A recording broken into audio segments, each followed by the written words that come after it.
जय हिंद। मैं था का थेमा का मोहसिन रशीद टॉम।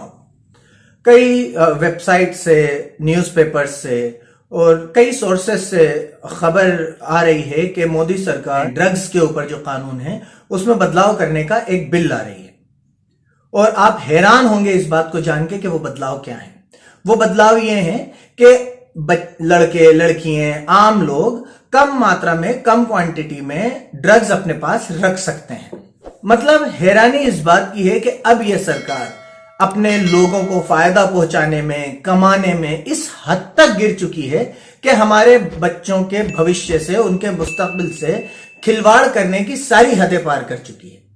अगर आप एक ऐसा बिल लाएंगे जिसमें आप ये आजादी दे रहे हैं कि आपकी जेब में इतनी क्वांटिटी में अगर ड्रग्स मिलता है तो उसे एक अपराध नहीं माना जाएगा, उसके लिए आपको डरने की जरूरत नहीं है। इस बिल के आने के बाद होगा ये कि गली गली में लोग अपनी जेब में ड्रग्स रख के घूमेंगे और वो बताएंगे, देखिए तो इस क्वांटिटी में है, इस क्वांटिटी में तो हम रख सकते हैं। हमारे बच्चों तक उन्हें ड्रग्स की लत में फंसाना बहुत आसान हो जाएगा, हमारे बच्चों तक ड्रग्स को पहुंचाना बहुत आसान हो जाएगा। इस मुल्क में नशे की वो आंधी चलेगी कि उससे बचना हर एक बच्चे के लिए, हर एक लड़के के लिए नामुमकिन सा हो जाएगा।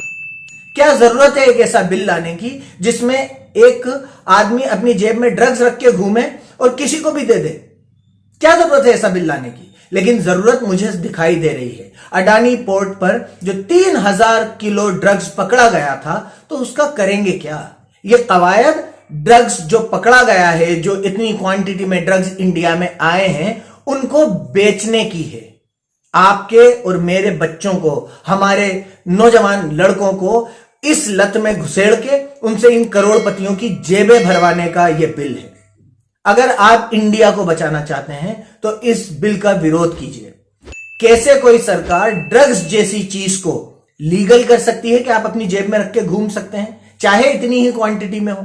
कैसे आप इस मुल्क के भविष्य के साथ, बच्चों के भविष्यों के साथ ऐसा खिलवाड़ कर सकते हैं?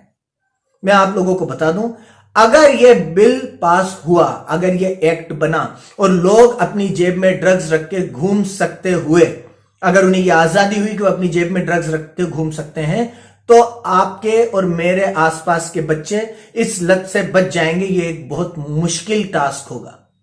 अभी तक बेचने वाले आसानी से नहीं घूमते हैं, छुप छुपा के लोगों को कांटेक्ट करते हैं।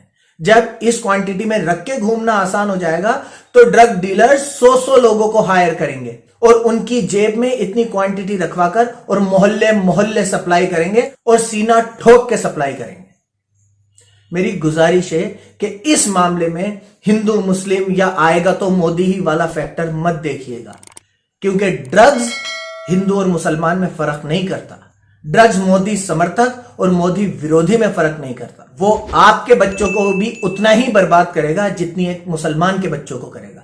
तो इस मामले में कोई हिंदू मुस्लिम एंगल मत लाइए। इस बिल का विरोध कीजिए कि ड्रग्स का लीगलाइजेशन नहीं होना चाहिए, किसी कीमत पे नहीं होना चाहिए। ध्यान रखिए, अगर आप लोगों ने यह कानून बनने दिया तो आने वाली नस्लों की बर्बादी के जिम्मेदार आप लोग होंगे।